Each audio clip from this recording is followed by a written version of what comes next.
What is going on, guys? It is Wrestlelamia here, back with some more news. Join us now as Wrestlelamia looks at the wildest news and rumors you need to know, including a Raw tag team teasing a jump over to AEW, Jon Moxley shares an awkwardly gruesome injury, backstage news on a huge WWE firing, Cody's very open title defenses, and much more. Be sure to subscribe and hit that notification bell for daily wrestling videos. But before we get into that, we want to give a big shout out to Nathan Fowler, Jake W, X Factor Gaming, The Trash Mobile Player, The Barry Show, and Stephen Gill for becoming Wrestlemania's newest members. Thank you so much, guys, for your continued support. Now let's hit the intro because it's now time for the news.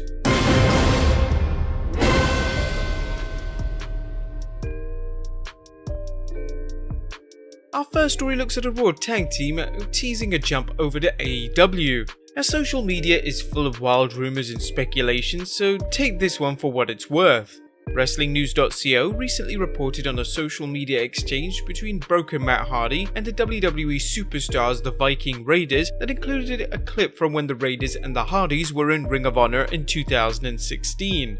Hardy tweeted, "This clip recently resurfaced. A few years ago in Oklahoma, the Broken Hardys had an experience with the Viking Raiders. They're a tremendous team, and it was a hell of a match." Eric responded, "Until we meet again, my friend." Matt responded again, "I anxiously await that meeting." Ivar also commented, "We're still awaiting our rematch. #join the raid." Rumor has it that the Viking Raiders, as well as Jeff Hardy's WWE contracts, will be up in early 2021. The Viking Raiders aren't doing much in the WWE right now unless you count basketball contests and axe throwing contests as high stakes encounters with their opponents. Would you guys like to see them battle the Hardys in AEW, or is AEW becoming too much of a haven for former WWE superstars? Let us know in the comments down below. Next up, Jon Moxley shows a gruesomely awkward injury.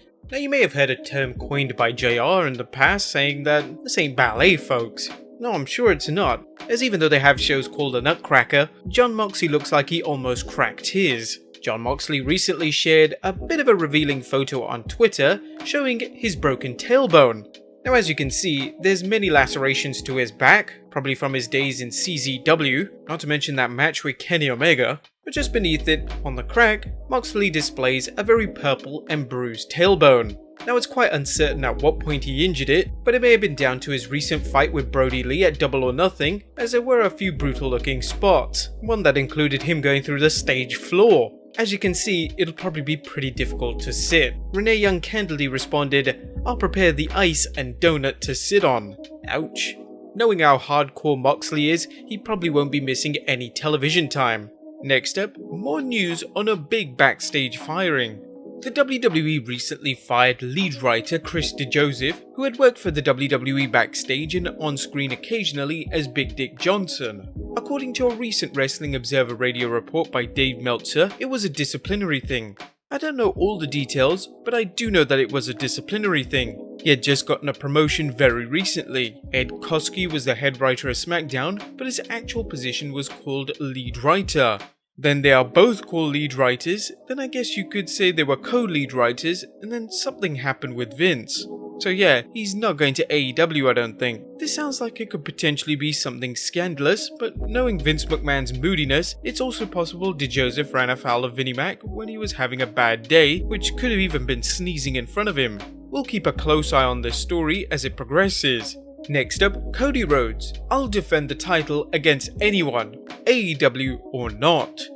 Cody Rhodes is the first person to hold the AEW's new TNT Championship, and he's made it clear he's going to be a fighting champion. Not only has the American Nightmare promised to defend the belt every week on Dynamite, but he's recently told a fan during a Twitter Q&A that his challenge is open to anyone, whether they wrestle in AEW or elsewhere.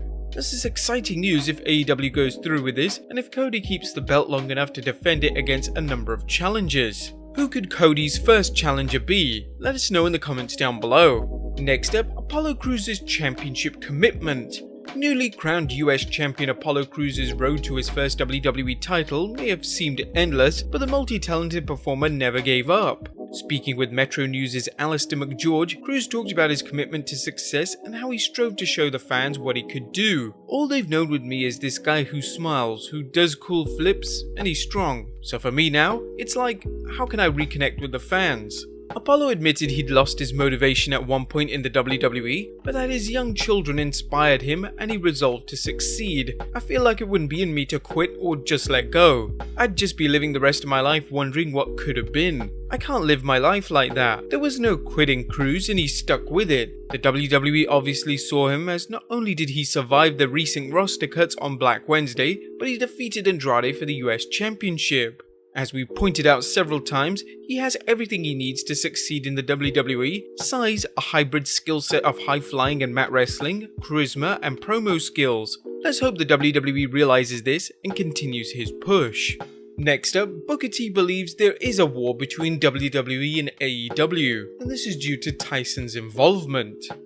It looks like Mike Tyson is going to be involved with All Elite Wrestling, potentially even in a match against Chris Jericho. The possibility has people talking, including wrestling legend Booker T, who discussed his excitement for the storyline during a recent edition of his Hall of Fame podcast.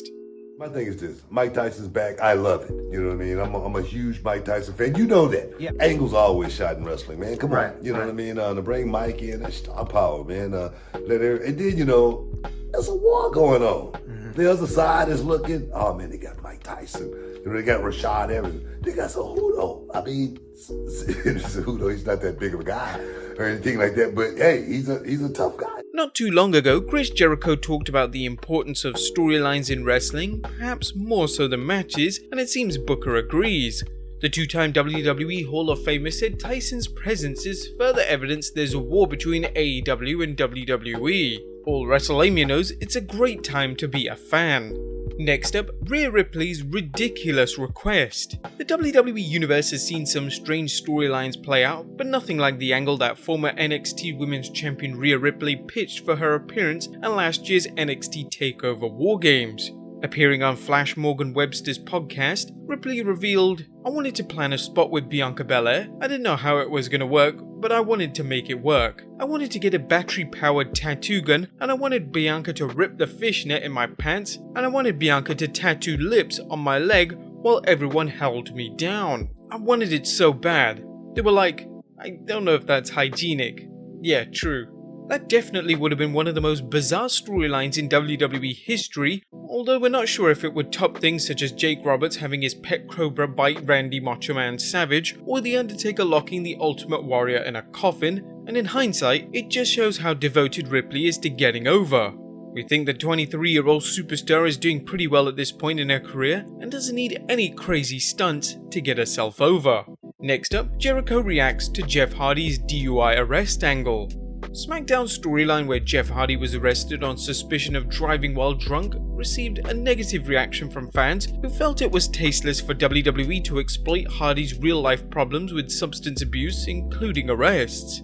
However, wrestlers reacted, as well as with Matt Hardy tweeting he was so happy he's in AEW. Here's what Chris Jericho had to say when asked about it during his Saturday night special Q&A on Facebook and YouTube. "I think it stinks. I think it sucks. I think it's stupid. I think it's a bad move on their part."